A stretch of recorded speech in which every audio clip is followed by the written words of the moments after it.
Language in the general way in which it's been introduced, I would say to the Chairman of the Armed Services Committee that we had a chance to review this language starting about 48 hours ago. But one of the reasons I think my amendment is important is it would give those voices which are being heard more and more as of today who have concerns with this provision.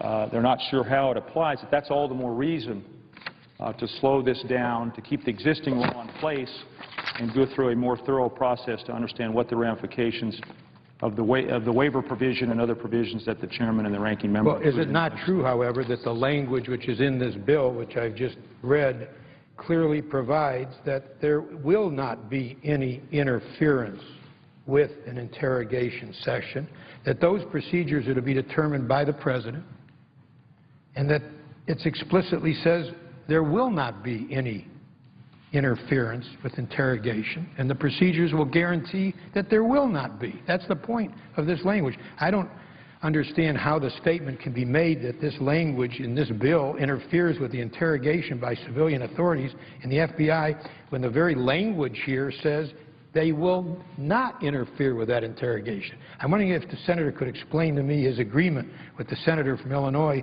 that something in this bill would result in an interference with an interrogation. What I say to my friend is that having just had an opportunity to review this language for the last 48 hours, that I have no question about his intent, but I have heard from people with much greater expertise than I have that there are questions that are still unanswered. It may be that this provision is appropriate and will do just what the chairman says it will do, but I think, again, that's why I think it would be well worth our time to take a further look at what is involved in these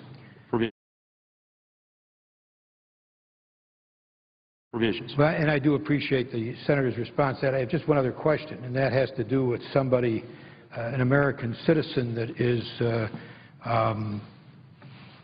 captured in the United States and the application of the custody pending a presidential waiver to such a person. I'm wondering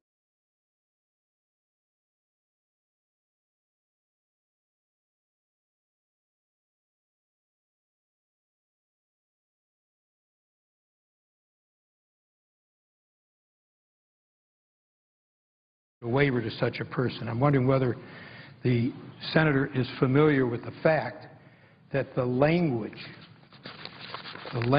which precluded the application of Section 1031 to American citizens was in the bill that we originally approved in the Armed Services Committee, and the administration asked us to remove the language which says that U.S. citizens and lawful residents would not be subject to this section. Is the Senator familiar with the fact that it was the administration that asked us to remove the very language which we had in the bill which passed the committee, and that we removed it at the request of the administration that would have said that this determination would not apply to U.S. citizens and lawful residents? I'm just wondering, is the Senator familiar with the fact that it was the administration which asked us to remove the very language, the absence of which is now objected to by the Senator from Illinois? I'm familiar now because the Senator from Michigan has shared that fact with me. I'm also familiar with the fact that the administration has other questions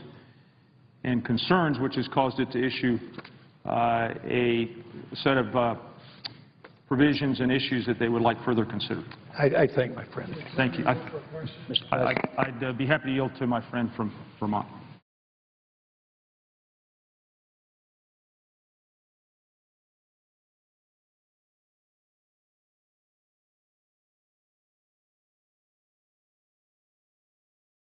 Well, and I do appreciate the Senator's response to that. I have just one other question, and that has to do with somebody, an American citizen that is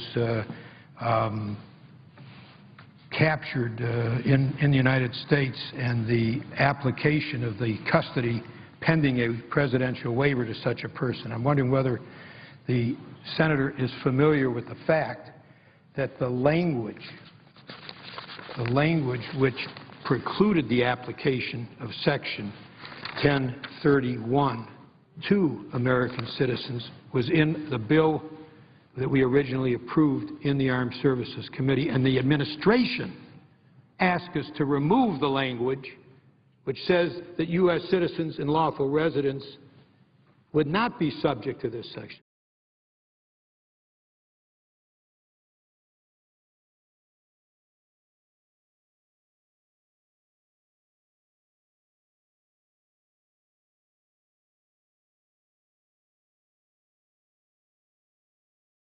The question You bring it is, to a do you agree question with mark? what I said? Let me just say to my colleague, and I respect you and count you as a friend, the difference, the critical difference here to the Senator from Michigan, Senator from South Carolina is this. The Hamdi case involved an American citizen, part of the Taliban, arrested in Afghanistan. Okay? You made that point when you said the word overseas.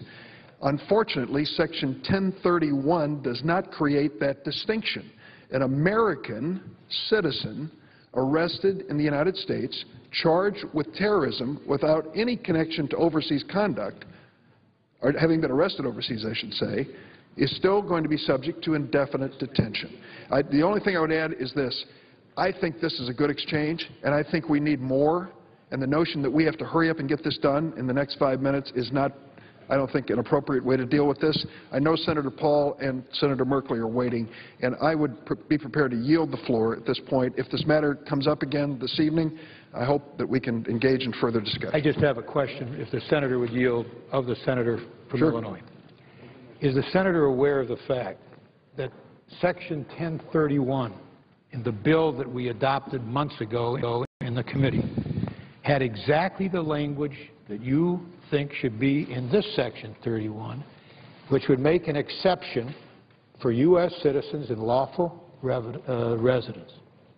That was in our bill.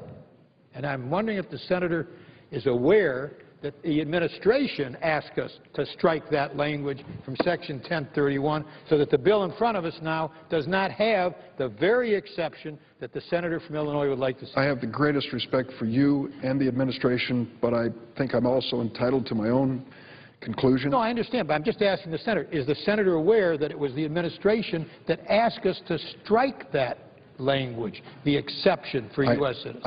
And not being a member of your committee, I didn't follow it as closely as you did. I respect you very much and take your word. Thank you. I yield the floor.